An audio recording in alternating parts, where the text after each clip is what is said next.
Right, lesson number 19. Now we're solving equations involving sigma notation. Short, generally we're solving for n given the sum and what the whole sum equals to. Alright, so number 1, find the value of n if given r equal to 1. We don't know where it ends n, but we know 3r plus 13 equals 295. So whenever you have sigma notation, we have to get the first three terms so that you know what sequence we are dealing with. So term 1, in the place of r, I placed 1. 3 plus 13 gives me 16. For term 2, in the place of r, I placed 2. So 3 times 2 gives me 6 plus 13, which gives me 19. And I assume after 2, we get 3. 3 times 3 gives me 9 plus 13 equals 22. Right, so my a value is 16. My common difference, as you can see, 19 minus 16 gives me 3. 22 minus 19 gives me 3. We therefore have a sequence that is arithmetic. So we're going to use the Sn equal n over 2, 2a plus n minus 1 times t formula, right? So the sum to n terms there is given equal 295. They have n over 2, a is 16, t is 3. So 2 times 16 would give me 32. 3 times n, 3n, 3 times minus 1, negative 3. Now multiply the 2 away, the denominator, 295 times 2, which then gives me 590. Alright, 32 minus 3 would give me 29. So I have 3n plus 29. 3n times n, 3n squared. 29 times n, 29n. Right, and if I bring 590 over, minus 590. Now we're going to test your factorization skills. That's the purpose of these problems.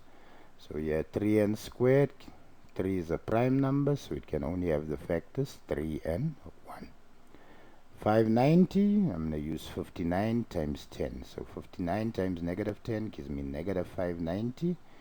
Negative 10 times 3 gives me negative 30, so 59 minus 30 gives me 29. So if I use the zero factor law to factorize further, 3n equal negative 59, or n equal to 10.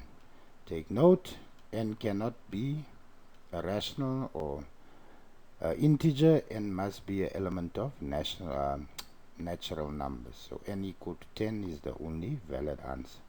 So if it's not a natural number, it's not considered as part of my solution. Alright, I hope you follow, hope you understand. Right, if we look at problem number 2, determine the value of n if t equal 1 and it stops by n. And they have 3, 5t minus 1 equal 292,968. So again, as I said, we generally have to get our first three terms so that we can determine whether we're working with arithmetic or geometric sequence.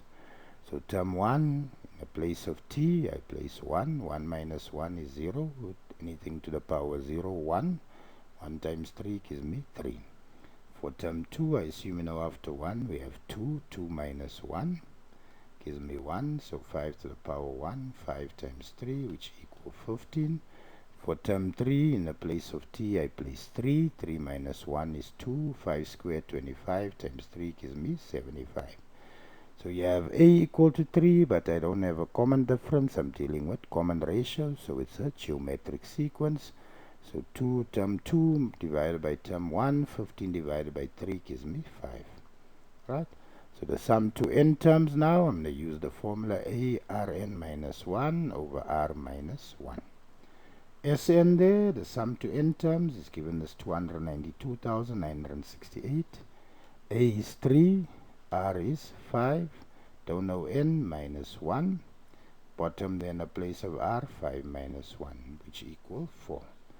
So to get rid of 4, the denominator is going to become 292,968 times 4, and I'm left with 3, 5n minus 1.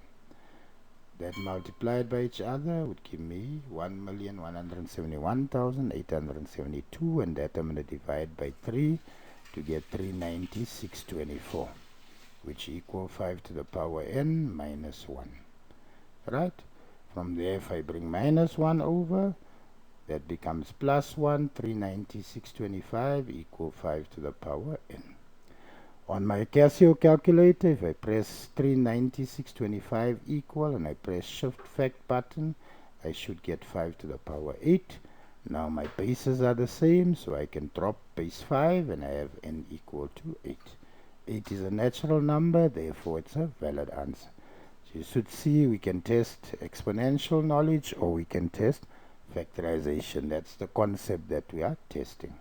Right, so if you go through the problems you got in class and you look at this, the procedure stays the same. Get the first three terms, work out your value of A, D or R, and then just use the formula, correct formula, and solve either via factorization or via exponents. Right, continue practicing. I wish you nothing but the best.